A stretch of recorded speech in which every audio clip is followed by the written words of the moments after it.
네, 반갑습니다. 초등사이다 김선호입니다. 오늘 초등사이다 두 번째 에피소드를 들고 왔습니다. 오늘의 에피소드 주제는요, 분리교육입니다. 분리교육, 좀 생소한 말로 들리실 수도 있습니다. 네, 대략적인 개념 설명부터 드릴 건데요. 애착의 반대 개념입니다. 쉽게 표현해서 부모와 멀어지는 교육입니다. 그리고 그동안 형성된 애착에서의 능동적인 분리를 뜻합니다. 우리가 일반적으로 어린 자녀와 부모와의 애착 형성이 아주 중요하다고 알고 있는데, 오히려 분리 교육을 해야 된다. 음, 꼭 그래야 할까요? 네. 우선 애착부터 먼저 말씀드리겠습니다. 부모와의 애착 형성 아주 중요합니다. 애착을 통해서 서로의 신뢰를 확인하죠. 애착을 다르게 표현하면 아이 입장에서 엄마가 절대적인 존재가 되는 거예요. 자신에게 젖을 주는 생명과도 같은 존재이죠. 엄마도 자신의 몸에서 만들어내는 생명의 에너지를 상속해주는 유일한 존재가 바로 자녀입니다. 그 둘의 관계에서 애착을 없애버리면 엄청난 불안이 생성됩니다. 그런데요, 시기가 있습니다. 어, 애착 형성은요, 영유아기 자녀들에게 필요합니다.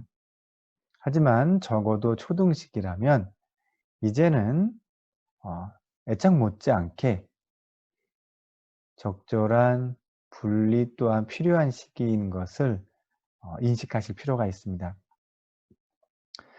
물론 초등시기까지 아직 어립니다. 어려요. 그리고 계속 더 애착이 더 중요할 것 같아요. 물론 애착도 계속 중요합니다. 어 뭐냐면 음 애착이 중요하다고 해서 분리에 대해서 좀 한 발자국 멀리 떨어지는 것에 대한 경계를 제가 말씀을 드리려고 하는 겁니다. 이런 거예요. 왠지 분리라는 표현을 들으면 불안해하십니다. 그런 느낌이 드는 게 맞아요. 어떤 부모라도 자녀와 분리해서 혹은 자녀를 멀리 떨어뜨려 놓는다면 당연히 불안하겠죠. 자녀 입장에서도 마찬가지고요. 보고 싶은 것은 물론이고 부모 없이 어떤 것들을 잘 해낼 수 있을지 불안하겠죠. 그런데요, 이렇게 생각을 하셔야 됩니다. 자녀와 혹은 부모와의 애착 형성이 아주 중요한 시기인 영유아기마저도 이미 엄밀히 따지면 그때부터 분리를 연습하고 있었습니다. 자, 영유아기에도 이미 분리를 연습하고 있었다. 어떻게? 이런 거죠. 이미 태어난 것 자체가 엄청난 분리를 한 겁니다. 엄마와 엄마 뱃속에서 자신이 한 몸인 줄 알았는데 낯선 세상으로 자신의 몸을 가지고 태어났어요. 그것 자체로 지구가 흔들릴 정도의 분리의식을 치룬 겁니다. 다행히 엄마의 가슴에서 젖을 빨면서 아주 큰 위로를 받을 수 있어서 그 분리를 불안하지 않고 견디는 것이죠. 하지만 그것도 그리 오래 가지는 않습니다. 개인마다 다르지만 몇 개월에서 1년 사이에 모유를 떼죠. 그 순간도 부모와 자식 모두 분리의 순간을 맞이합니다. 그 밖에도 분리의 위기는 계속 찾아오죠. 어찌 보면 현명한 분리가 가장 어렵습니다. 애착은 오히려 그에 비하면 쉽게 느껴질 정도고요. 지금 이 시간 초등식이 어떻게 현명하게 자녀와의 분리를 이루어야 하는지에 대한 이야기 나누어 보겠습니다. 자, 그렇다면 초등 자녀와 가장 먼저 해야 할 분리 교육 어떤 걸까요? 네, 아빠를 등장시키는 겁니다. 그것도 아주 멋지게 말이죠. 물론 자녀가 초등학생이면 이미 10년 가까이 부부 생활을 해온 겁니다. 뭐 그 사이에 남편은 배가 좀 볼록 나오고 아내 입장에서 뭐 답답하고 짜증이 날 때가 많으시겠지만 그래도 최대한 멋지게 포장해서라도 등장을 시키시는 것이 좋습니다. 아. 뭐 원래 아빠가 있었는데 그걸 어떻게 등장을 또 시키나요? 네, 물론 당연히 원래 있었죠.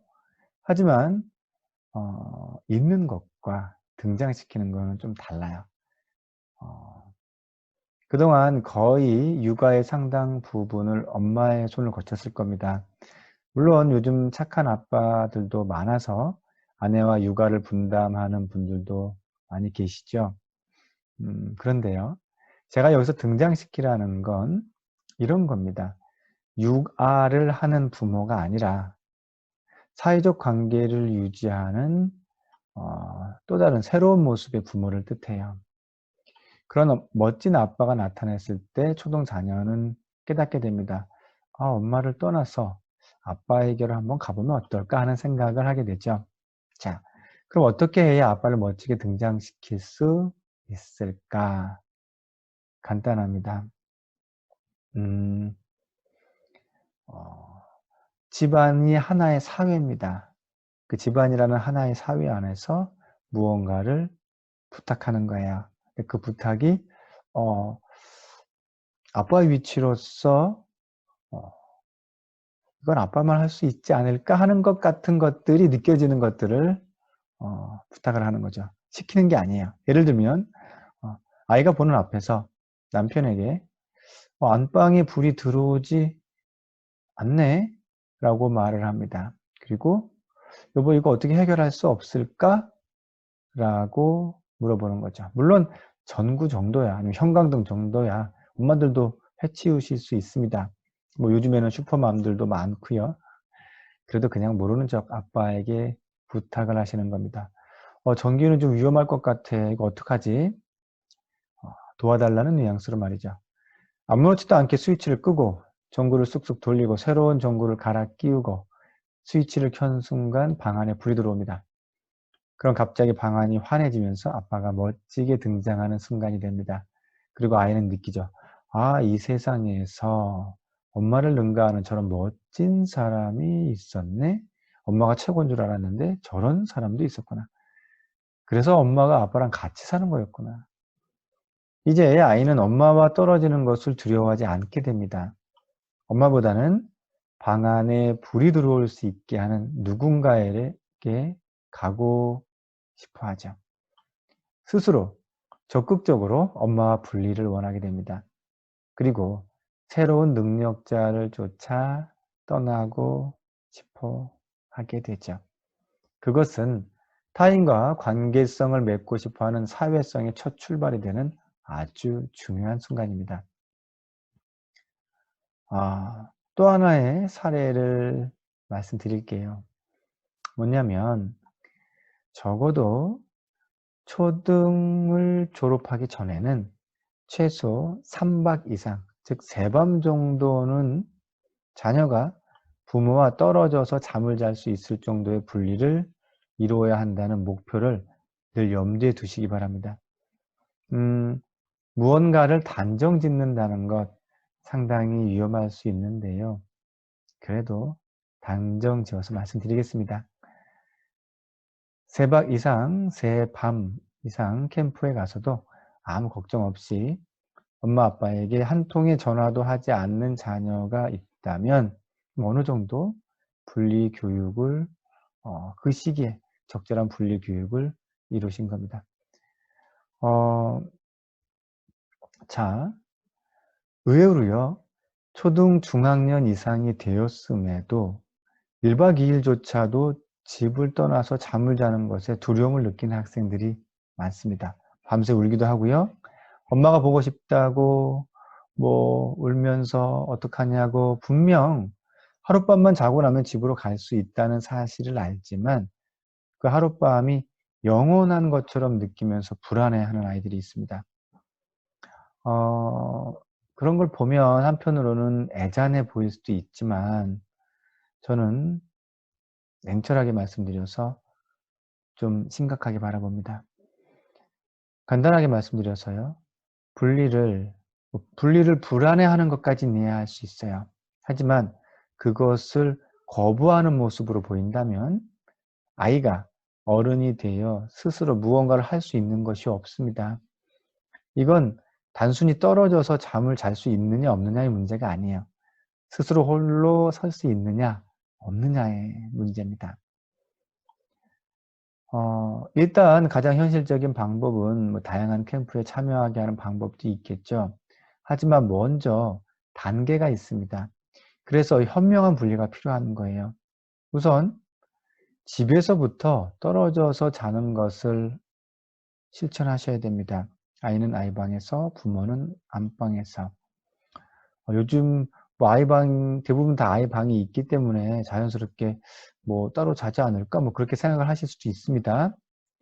형식상으로 방은 분리를 했지만 의외로 같이 자는 가정도 많습니다. 초등시기임에도 불구하고.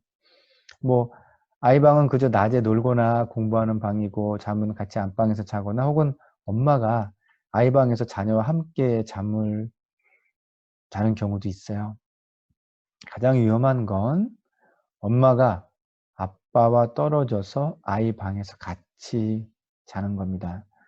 아빠는 안방에 혼자 있거나 아니면 늦게 돌아와서 소파에서 주무시기도 하고요. 분리교육의 아주 중요한 패턴은요, 잠자리입니다. 초등시기임에도 자녀와 한 방에서 잠을 자는 어머님들께서는 주로 이런 말씀들을 하셔요. 아이가 불이 꺼진 채로 혼자 잠을 자는 걸 무서워해서 제가 같이 자줄 수밖에 없어요.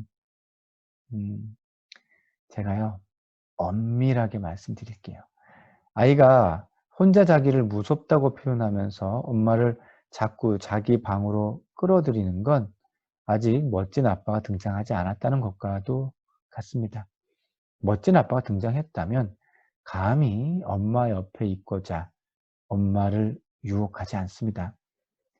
자녀가 1박 2일 캠프에 가서 엄마가 보고 싶다고 불안해하는 것, 그리고 그 상황을 어떻게 해서든지 거부하려고 하는 것은 정말 엄마가 보고 싶어서 그런 게 아니에요.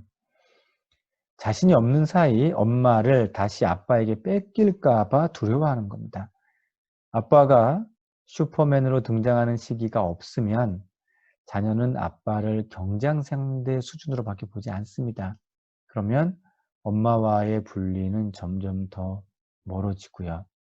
강한 애착만 고집스럽게 멈추지를 않습니다. 자, 그러한 것들을 멈추는 시작은요, 잠자리의 경계를 분명히 하는 겁니다. 사실 초등시기라면 어떻게 보면 조금 늦었다고도 볼 수 있어요. 자, 자녀와의 현명한 분리를 위해서 정리 차원에서 이런 당부를 드리겠습니다. 정신분석 박사 이수련 교수는 그의 저서에서 이렇게 표현했습니다. 어떻게 엄마의 사랑을 잃어야 하는가? 이렇게 생각을 하셔야 됩니다. 부모로서 얼마나 많은 사랑을 줄 것인가에만 머문다면 그저 애착관계에만 머무르게 됩니다. 적어도 초등시기가 된 자녀가 있으시다면 이제 어떻게 그 큰 사랑을 잃을 준비를 하게 해줄까를 염두에 두셨으면 좋겠어요. 아이가 자신만의 세상에서 어른이 되기 위해서는 부모의 사랑마저도 버릴 수 있을 만큼 성공적인 분리를 하셔야 됩니다. 가슴이 아프고 한편으로는 잔인하게 들리실 수도 있어요. 하지만 명심하셨으면 좋겠습니다. 진짜 잔인한 것은요, 애착에 머물게 한 채 붙잡아 놓는 겁니다. 심리학자들은요, 그것을 부모가 자녀를 삼켰다고 표현해요. 그런 무서운 일이 벌어지지 않았으면 좋겠습니다. 자, 우리 초등 사이다 학부모님들 건강하시고요. 힘내시고요. 오늘 하루도 파이팅 하시기 바랍니다. 초등 사이다는 계속 찾아오겠습니다.